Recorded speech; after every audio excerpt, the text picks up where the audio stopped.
warahmatullahi wabarakatuh. Waalaikumsalam warahmatullahi Allahumma sholli ala Muhammad ya Rabbi sholli alaihi wasallim. Allahumma sholli ala Muhammad ya Rabbi sholli alaihi wasallim. Rabbi fanfa'na bi barakatihi walinal husna bi hurmatihi. Rabbi fanfa'na bi barakatihi walinal husna bi hurmatihim. Allahumma sholli ala Muhammad ya Rabbi sholli alaihi wasallim. Allahumma sholli ala Muhammad ya Rabbi sholli alaihi wasallim. Alhamdulillahi rabbil alamin wa bihi nasta'inu ala umuri dunya waddin. Wassalatu wassalamu ala asyrafil anbiya'i wal mursalin sayyidina wa habibina wa syafi'ina wa qurrati a'yunina wa maulana Muhammadin wa ala alihi wa sahbihi ajma'in, amma ba'du. Yang saya muliakan Bang Matahais Bangdayat, khususnya ketua kita Bang Andika Yosafar beserta jamaah pengurus pengajian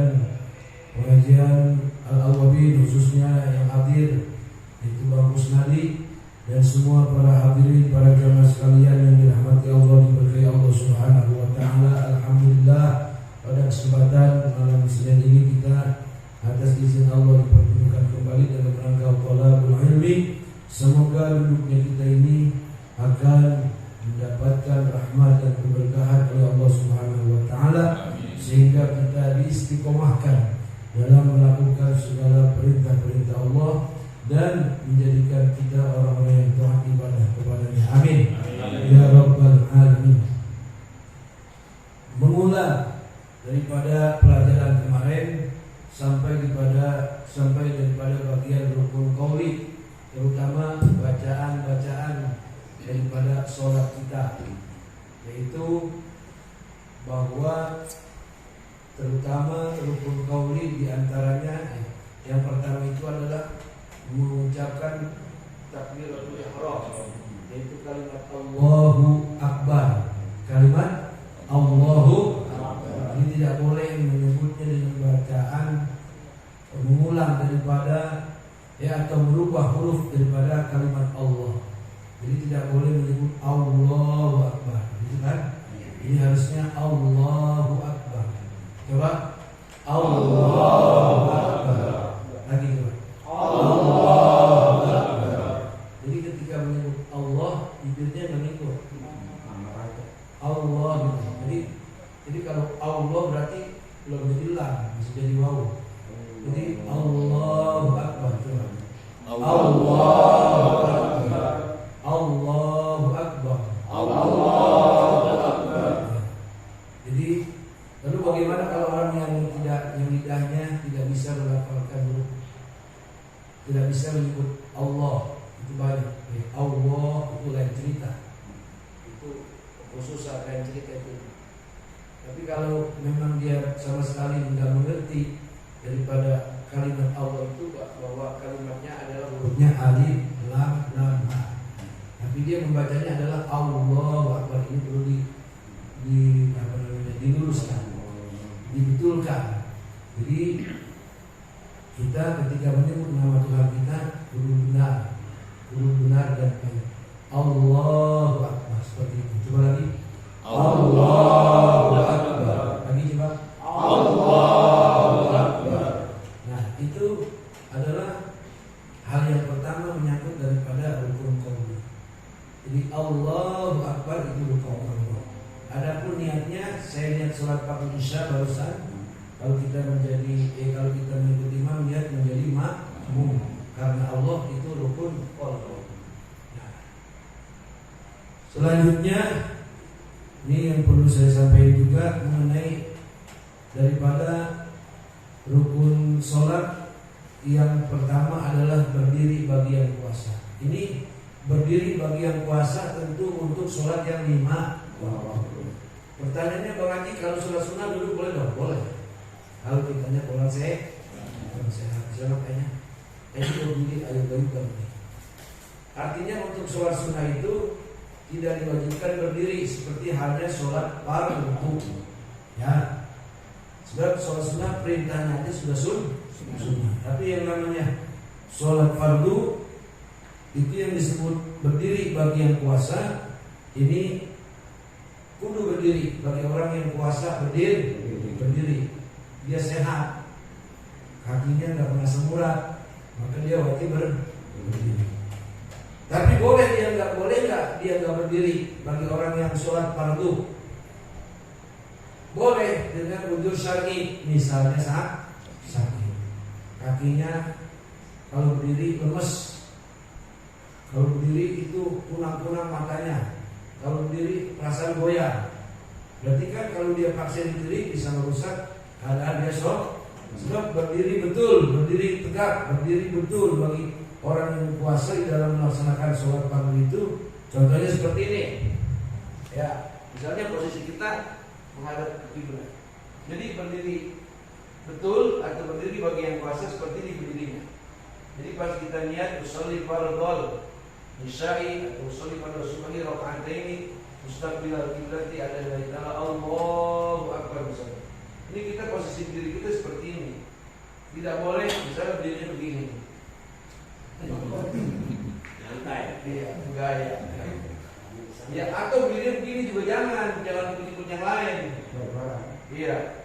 Ajaran kita khususnya ulama-ulama NU mengajarkan jaraknya sejengkal ya ketika berdiri. Jarak kaki kanan dan kaki kiri sejengkal. Tuh, segini. Jangan segini. Jangan ikut sejadah. Jadi sejengkal, makanya kalau sejengkal ya. Sejengkal tuh. Lihat sejengkal tuh. Sejengkal tuh ya. Jangan lebih, jangan kurang. Tuh segini. Tadi segini nih. Tuh segini. Segini sejengkal. Ini sejengkal saya kalau ke depan. Mungkin segini kalau. Jangan begini nih. Jangan ikut orang lain. Ini tentunya begini sejengkal. Yang paling bagus dilurusin semua tuh. Iya semua yang paling bagus. Ini kalau kita begini nggak apa-apa. Nah, ini berdiri bagian puasa. Awas berdiri dengan tegak. Ya, jangan begini. Atau begini dirinya. Sakit musuh kali ya. Salah. Lidahnya sakit, ya nggak apa-apa kalau lidah sakit mati. Kalau lidah sakit boleh keluar dulu. Nah ini bagi yang dia berpuasa, yang dia puasa untuk berdiri.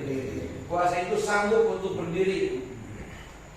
Kalau misalnya kakinya sakit dipaksa berdiri, jingkek, ya jangan berdiri. Mending duduk aja. Tapi kalau misalnya cuma karena memang ini sakit sebelah ya nggak apa-apa begini dah, nggak apa-apa. Tapi kalau misalnya ini mengganggu konsentrasi dia berdiri di dalam melaksanakan sholat, mendingan duduk. Sebab ada usulnya untuk sari, berarti sakit. Kemudian kalau kita nggak sanggup berdiri di dalam sholat fardu, boleh baru duduk. Posisi duduknya misalnya boleh baru sila, nggak apa-apa. Dia kalau umpamanya kakinya kalau di sini sakit, umpama boleh baru sila. Terus boleh juga baru melonjor. Kalau ditekuk pemahamannya ya. Jadi duduk itu boleh baru sila, kalau dilonjorin boleh boleh baru sila kalau dilonjorin sah, boleh dilonjor kalau ditekuk sah. Paham? Ya. Bagaimana prakteknya sembahyang ini? Kalau umpamanya masih bisa sujud, mencium bumi, lakukan sujud. Tapi ketika ruku mah patokannya, misalnya ruku, Allahu Akbar, segini rukunya, ya kan? Sami Allahu liman hamidah. Kalau masih bisa sujud, biasa normal, Allahu Akbar, misalnya sekarang. Tentu kalau udah sila begini, mas sujud kagak bisa, kagak bisa. Jadi sujud gimana? Agak bawah dikit, Allahu Akbar. Sujud agak bawah dikit, rukunya segini, terus sujudnya agak ke bawah.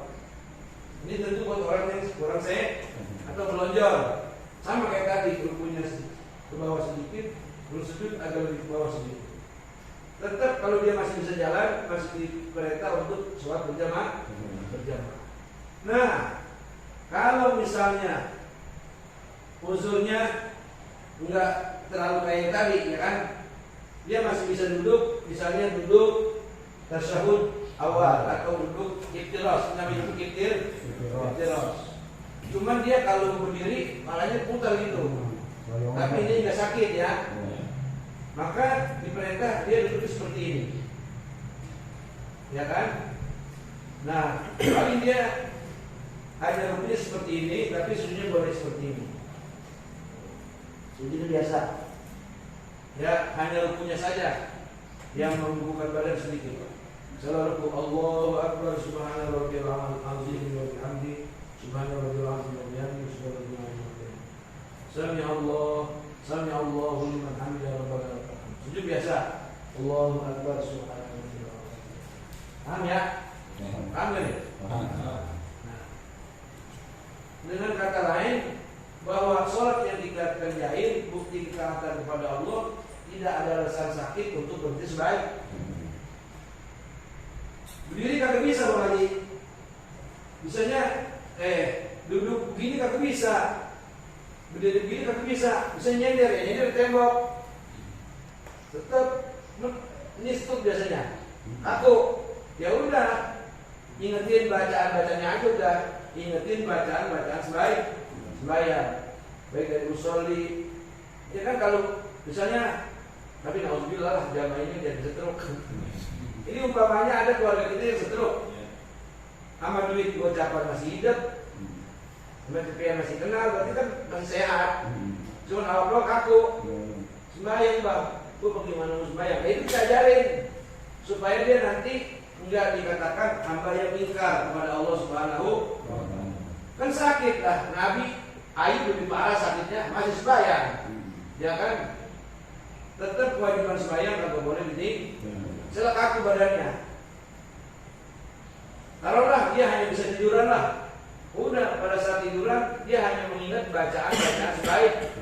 Pokoknya seperti orang menghafal. Masih ada kewajiban untuk sholat lima waktu. Bagaimana mengenai wudunya?